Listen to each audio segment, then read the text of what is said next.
Bismillahirrahmanirrahim. Elhamdülillahi Rabbil alemin. Sallallahu ala nebiyyina Muhammedin ve ala alihi ve sahbihi ecma'in ve men tebi'ahum bi ihsanin ila yevmiddin. Rabbi şrah li sadri ve yessir li emri ve hlul uqdeten min lisani yefkahu qavli. Əziz qardaşlar, əziz müsəlmanlar, Allahın izni ilə bugün biz deməli fiqh kitabından olan oruç fəslinin sonuncu dərsini götürəcəyik. Allah Teala hər birimiz üçün faydalı etsin, xeyirli etsin. Deməli, müəllif, Allah ona rəhmət etsin, oruc fəslinin sonuncu mövzusunda buyurur ki, orucu pozan şeylər bu barədə danışır. Deməli, mövzu özü qısadır, uzun deyil. Və burada müəllif, deməli, orucu pozan şeylər barəsində iki qismə bölüb. Birinci odur ki, orucu pozan şeylər hansılardır? Yəni, orucu pozub, həm qəzanın gərəkdirən halları var. Yəni, birinci odur ki, orucu pozan şey və qəza olunmasını gərəkdirən hal. Bu birinci qismdir. İkinci qism isə orucu pozan qəza olması ilə yanaşı, həm də kəffarənin olmasını gərəkdirir. Yəni, birinci qismlə ikinci qismin arasındakı fərq nədir? Birinci qism odur ki, oruc pozulduğu halda yalnız oruc pozulan halda qəza olunur, qəza edilir. Amma ikinci qismdə isə oruc pozulduğu halda qəza ilə bərabər kəffarənin olması da gərəkir. Müəllif buyurur ki, birinci orucu pozan hallardan, yəni qəzanı gərəkdirən hallardan danışır. Birinci qismdə ən birinci yemək və içməyin bilərəkdən, qəsdən, oruclu halda yəni yeyib və içmək orucu pozan hallardandır. Əgər bir insan oruclu halda Ramazan ayının gündüzü bilərək yeyib içərsə, o zaman onun orucu pozulur. İkinci buyurur ki, orucu pozan hallardan insanın qəsli halda bilərək özünü qusturmasıdır. Qusması insanın orucunu pozur. Yəni bilə-bilə qusması. İkinci hal qadınlarda baş verən adət halıdır, xəstəliyi, yəni heyz halı və nifas halıdır. Və bu iki hal da orucu pozan hallardandır. Müəllif qeyd edir ki, orucu pozan hallardan deməli, məninin xaric olması. Burada cima vasitəsilə yox, cima yolu ilə yox. Yəni, yəqin ki, hər kəsə aydındır. Məninin ixrac olması, xaric olması, yəni hansı səbəblə? Burada müəllif qeyd edir ki, cima yolu ilə deyil. Yəni, insan öz zövcəsini yəni öpdüyü təqdirdə və s. kimi hallar baş verdiyi təqdirdə məni xaric olarsa artıq deməli orucun pozulması baş verir. Amma müəllif qeyd edir ki, deməli ihtilam halda isə, ihtilam nədir? Yəni insanın yuxuda olarkən yəni məninin xaric olması qadın və kişidə də, yəni oğlan və qızda o zaman oruc pozulmur. Bu halda oruc batil olmur, pozulmur. Deməli, sonra müəllif ikinci qismi qeyd edir. Orucu pozan hallardan ikinci qismi həm qəzanın olmasını gərəkdirir, həm də kəffarənin olmasını gərəkdirir və bu da ancaq cimanın baş verdiyi halda oruc pozulur. Həm qəza olur, həm də ki, kəffarə baş verir. Deməli, bu barədə müəllif ən birinci olaraq deməli, qeyd edir ki, yemək və içmək bilərəkdən baş verərsə, oruc pozulur. Ancaq insan oruclu olduğu halda, unutqanlıqdan dolayı, əgər yemək yeyərsə və ya su içərsə, o zaman onun orucu səhihdir, orucu pozulmur və onun həmin günü, yəni oruclu olduğu halda, yemək yeyib və su içdiyi halda bilməyərəkdən, qəsli olmayaraqdan, unutqanlıqdan dolayı baş verərsə, o zaman həmin şəxsin üzərinə oruc tutmaq düşmür. Nə üçün? Bu barədə Əbu Hureyranın, Allah ona razı olsun, rəvayət etdiyi hədisi gətirir. Rasulullah sallallahu aleyhi və səlləm buyurur ki, bu hədisdə mən nəsiyə və huvə saimun fəəkələ əv şəribə fəlyutimmə savməhu fəinnəmə ət'aməhu Allah və səqahu. Deməli, Bu rəvayətdə Rasulullah buyurur ki, kim oruclu olduğu halda unudaraq yeyərsə və ya içərsə, qoy o orucunu tamamlasın. Çünki onu yedizdirən də, içizdirən də yalnız Allahdır. Yəni, onun yeməsində, içməsində, yəni, yalnız Allahın vasitəçiliyi baş veribdir da, bu şəkildə qeyd olunur. Yəni, فَاِنَّمَا أَطْعَمَهُ اللّٰهُ وَسَقَاهُ. Yəni, onu ancaq Allah və onu Allah yedizdirmiş və içizdirmişdir. Deməli, bu hədisi müəllif qeyd edir ki, yəni, kim oruclu olduğu halda, yəni, unudaraq yeyib içərsə, artıq qoy o orucunu tamamlasın və onu ancaq Allah yedirmişdir və içirmişdir. Deməli, burada qeyd edir ki, müəllif, yəni daha doğrusu alimlər qeyd edir ki, yəni unutqanlıq insanın təbiətində olan fitri bir haldır. Unutqanlıq halı, yəni insanın təbiətində, yəni yaradılış halıdır, fitri bir haldır. Və Allah Teala da öz qullarını yaxşı tanıyır və öz qullarının halından xəbərdardır və onları yaxşı bilir. Və o baxımdan müəllif, daha doğrusu alimlər qeyd edir ki, Allah qullarının taqətindən artıq bir şeylə, Allah Teala qullarının taqətindən gücü çatmayacaq artıq bir şeylə yükləməz. Və bu da onun lütfündəndir, onun rəhmətindəndir. Və bu hədis onu göstərir ki, kim oruclu halda, əgər bilməyərək, unutqanlıqdan dolayı yeyib içərsə, deməli, o orucunu saxlamalıdır, orucunu pozmamalıdır. Çünki bu barədə də bəzən sual gəlir. Yəni, əgər insan unudaraq, bilməyərək yeyib içibsə, o zaman orucunu açmamalıdır, pozmamalıdır. Orucunu saxlamalıdır ta axıra qədər, iftar vaxtına qədər. Və həmin şəxsin üzərinə də buna görə heç bir qəza düşmür. Çünki bu əməl unudana yox, məhz Allaha nisbət olunmuşdur. Necə ki, hədisin şərhində qeyd olunur ki, yəni bu əməl ancaq deməli, Allaha nisbət olunmuşdur. Yəni, unudan şəxsə yox. Və o baxımdan da onu ancaq Allah yedizdirmişdir və Allah içizdirmişdir. Bu hal qəslə yeyib içməyin əksisidir. Fikir verin, bu hal, yəni insanın unutqanlıqdan dolayı yeməsi və içməsi, deməli, qəslə yeyib içməyin əksisidir.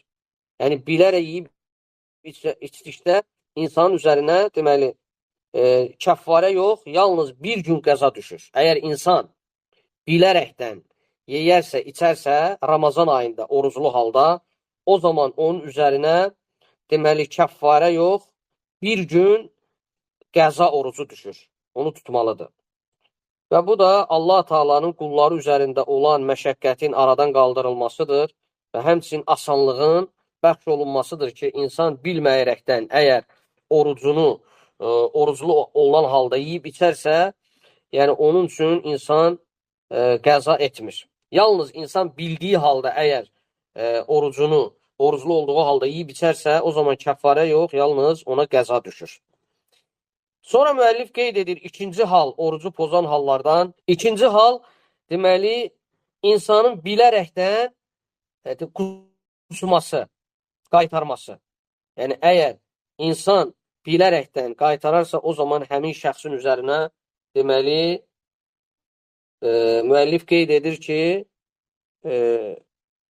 qəza düşür. Əgər insan bilməyərəkdən qusarsa, o zaman həmin şəxsin üzərinə qəza düşmür. Bu barədə, deməli, Əbu Hureyranın rəvayət etdiyi hədisi gətirir. Hədis bir neçə ləfsdədir. Deməli, Peyğəmbər sallallahu aleyhi və səlləm buyurur ki, bir ləfsdə, mən zəra'əhu əl-qay'u fəleysə aleyhi qadaun və mən istəqa amdən fəlyəqdi. Başqa ləfsdə də eyni oxşar ləfsdir. Peyğəmbər sallallahu aleyhi və səlləm buyurur ki, mən zəra'əhu qay'un və huvə saimun fəleysə aleyhi qadaun və in istəqa fəlyəqdi. Deməli, bu hədisdə Peyğəmbər sallallahu aleyhi və səlləm buyurur ki, kim, yəni oruclu olduğu halda özündən asılı olmayaraq, yəni öz əlində olmayaraq qusarsa, qaytararsa, o zaman həmin şəxsin üzərinə qəza etmək düşmür. Lakin, əgər kim bilərəkdən, bilə-bilə qusarsa, o zaman həmin günün qəzasını etməlidir. Həmin günün qəzasını etsin. Necə ki, hədisdə bildirilir ki, fəin istəqa fəlyaqdi. Əgər bilərəkdən qusarsa, qoy həmin günün qəzasını etsin. Deməli, bu hədis də onu göstərir ki, Allah subhanahu və teala öz əhkamlarını asanlaşdırmışdır qulları üzərində. Oruclu olan bir kimsə üçün qəsli olaraq yox, yəni bilərəkdən yox, insanın özündən asılı olmayan halda əgər ona qusmaq gələrsə, bu hal baş verərsə, o zaman həmin şəxsin deməli orucu pozulmur. Həmin şəxs orucu üçün qəza tutmur və həmin şəxs orucunu davam edir və açmır. Ta iftar zamanına qədər, yəni orucu onun səhih hesab olunur. Və o gün üçündə artıq onun üzərinə heç bir qəza düşmür.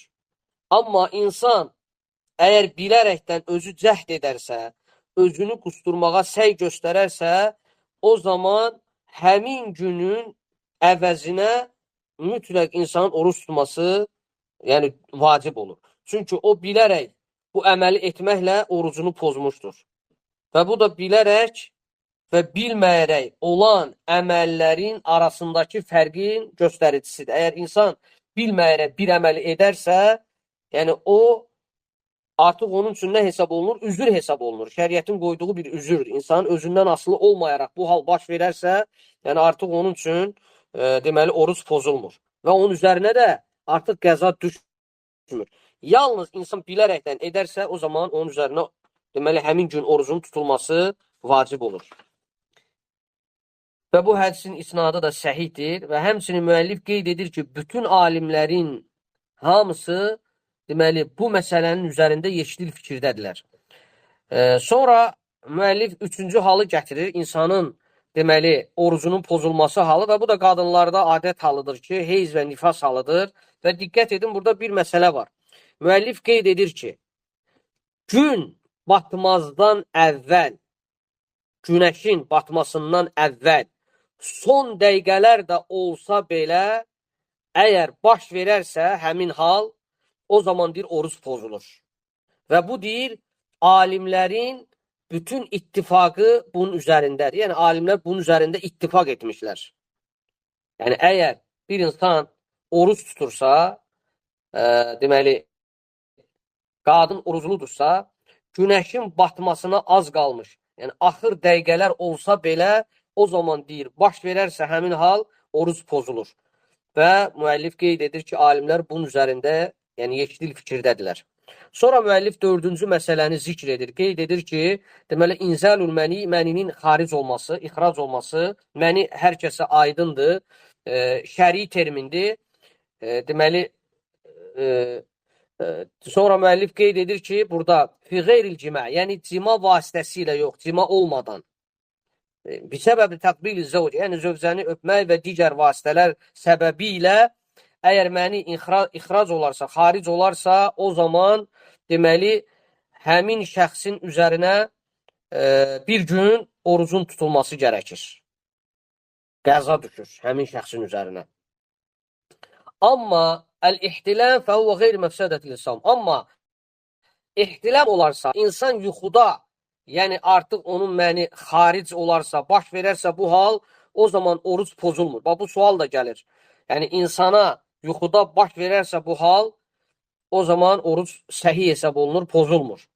Sonra müəllif nəhayət sonuncu, daha doğrusu ikinci qismi gətirir ki, orucu batil edən, pozan hal həm qəzanı gərəkdirir, həm də kəffarəni gərəkdirir. Bu hal hansı haldır? Yalnız cima halıdır. Cima. Və bu barədə də müəllif Əbu Hureyranın rəvayət etdiyi hədisi gətirir. Hədisi həm Buxari, həm Muslim rəvayət etmişdir və digər hədis alimləri də rəvayət etmişdir. Allah hər birinə rəhmət eləsin. Deməli, Əbu Hureyra rəvayət edərək deyir ki, Cəə rəculun ilə nəbi sallallahu aleyhi və səlləmə fəqalə. Bir kişi deyir Rasulullah sallallahu aleyhi və səlləmin, Peyğəmbər sallallahu aleyhi və səlləm yanına gələrək belə dedi. Hələktu ya Rasulallah. Ey Allahın elçisi, mən həlak oldum. Rasulullah deyir ki, qalə və mə əhləkəkə, səni həlak edən nədir? Qalə vəqa'tu alə imraəti fi Ramazan. Mən Ramazan ayında, Ramazanın gündüzündə qadınımla, yəni zövcəmlə Artıq başımıza belə bir iş gəldi. Yəni cima etdik. Qalə həl tecidu mə tu'tiqu raqabətən.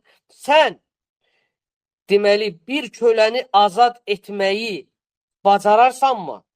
Yəni bir şəxsin azad olunmasını tapa bilərsənmi? Yəni kölənin azad olunmasını yəni ona gücün çatarmı?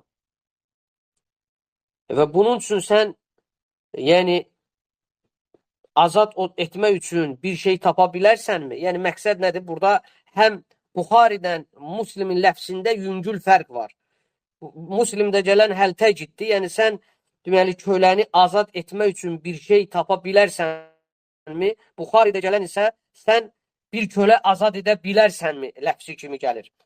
Deməli həmin şəxs deyir ki, qalə lə, xeyr, ya Rasulallah. Qalə Rasulullah sallallahu aleyhi ve sellem buyurur ki, fəhəl təstati'u ən təsumə şəhrəyni mütətəbi'in. O zaman sən deməli 2 ay ardıcıl olaraq, yəni dalbadal oruç tutmağı bacararsanmı? Həmin şəxs deyir ki, qalə lə, xeyr. Qalə Rasulullah buyurur ki, fəhəl təcid mə tut'imu sittinə miskinən. Rasulullah buyurur ki, o zaman sən 60 kasıbı doyuracaq qədər yemək tapa bilərsənmi? Bu Müslimin ləfsidir. Lakin Buxaridə gəlir, sən 60 şəxsi, 60 kasıbı, miskini doyura bilərsənmi? Yedirdə bilərsənmi? Həmin şəxs deyir ki, xeyr. Qalə lə, xeyr ya Rasulallah. Və sonra Rasulullah deyir ki, otur. Qalə thumma cələsə. Sonra o oturur. Fəutiyən nəbiyyü sallallahu aleyhi və səlləmə bi'araqin fihi təmrun. Rasulullah sallallahu aleyhi və səlləmə Peyğəmbərə deməli böyük bir zəmbil gətirilir. Səbət. Böyük bir səbət, böyük bir zəmbil gətirilir və içi dolu xurmayla. Həmin zəmbilin içi dolu xurmadır. Rasulullah sallallahu aleyhi və səlləm ona buyurur ki, təsaddaq bihədə. Deyir ki, bunları götür, sədəqə et. Sədəqə payla, kasıblara, miskinlərə. Baxın nə deyir. Qalə, ə'lə əfqara minnə. Deyir ki, ya Rasulallah, məndəndir daha kasıbı varmı? Və sonra hədisin ardında görün nə deyir. Deyir ki, fəmə beynə ləbeytəhə əhlü beytin əhvəcə iləyhi minnə. Deyir ki, bu Mədinənin kütlələri arasında, Mədinənin evləri arasında bizim ailədən daha çox ehtiyaclı olan bir ailə yoxdur. Həmin şəxs Peyğəmbərə deyir. Və bu zaman deyir ki, Peyğəmbər sallallahu aleyhi və səlləm fədahikə ən-nəbiyyə sallallahu aleyhi və səlləm. Peyğəmbər güldü və hətta deyir, onun yan dişləri göründü. Və sonra Rasulullah ona buyurdu ki, qalə izhəb fəət'imuhu əhləkə. Rasulullah deyir, götür bunları, get bu xurmaları, öz əhli əyalını yedizdir. Yəni, bu xurmaları onlara yedirdir. Deməli, burada, əziz qardaşlar, göstərilən nədir? Burada bir şey xatırladım sizə. Burada hədisdə keçdi, deməli, araq kəlməsi fihi təmrun. Yəni, səbətin içi dolu bir xurma ilə Peyğəmbərə gətirilir. Necə ki, alimlər qeyd edir ki, Peyğəmbərə gətirilən xurmanın miqdarı təxminən, deməli, miqdarı 15 sadan ibarət idi. 15 sa nə idi? Biz yadınıza gəlir, zəkat bölümündə sanı keçmişdik nə idi? 15 sa, 1 sa da ölçüdür. Ölçü vahididir. Deməli, 1 sa təxminən, deməli, ən az miqdarı 2 kiloqramdan başlayır, 4 kiloqrama qədər həcmindədir. Deməli, Peyğəmbərə gətirilən xurmanın miqdarı 15 sadan ibarətdir. İndi bunu hesablayın. Ən az alimlər qeyd edir ki, 2 kiloqram deməli, həcmindən 4 kiloqrama qədərdir. Yəni, böyük bir xurma, bir çox çəki ilə, yəni Peyğəmbərə xurma gətirmişdilər. Deməli, hədisdə göstərilən budur ki, əziz qardaşlar, əziz müsəlmanlar, Ramazanın gündüz vaxtı oruclu ikən insan cima edərsə, bu halda insanın üzərinə nə düşür? Deməli, kəffarə. Cimanın kəffarəsi hədisin özündə bəlirlənmişdir, bildirilmişdir. Necə ki, tərtib olunmuşdur. Müəllif qeyd edir ki, bütün cümhur alimlər hədisdə zikr olunan tərtibin üzərində qeyd etmişlər. Yəni, əgər bu hal baş verərsə, cima halı baş verərsə, və bütün alimlər qeyd etmişlər ki, hədisdən çıxarılan nəticə budur ki, bu tərtib üzərində, yəni həyata keçirilməlidir. Birinci nədir? Birinci tərtib. Qulun azad edilməsidir. Əgər Ramazan ayında oruç tutulduğu halda insan, yəni baş verərsə bu hal, cima halı, birinci halda hədisdə qeyd olunur ki, müəllif, birinci hal nədir? Birinci hal qulun azad edilməsi gərəkir. Bu olmadığı təqdirdə ikinci hal 60 gün ardıcıl olaraq dayanmadan orucun tutulması gərəkir. Üçüncü hal isə və bu da bacarılmadığı təqdirdə 60 kasıbı tapıb 60 kasıbı yedizdirmək lazımdır. Yəni onların doyacaq qədər yedizdirilməsi şərtdir və mütləq olmalıdır. Və sonra əziz qardaşlar, bu mövzu burada qurtarır. Yəni artıq Ramazan deməli, daha doğrusu oruc fəsli bu kitabda qurtarır, sona çatır və bundan sonra başqa mövzu gəlir və müəllif də qeyd edir ki, bütün cümhur alimləri, bax, göstərilən bu hədis nəyi göstərir? Hədisdə baş verən tərtib necədir? O şəkildə həyata keçirilməlidir.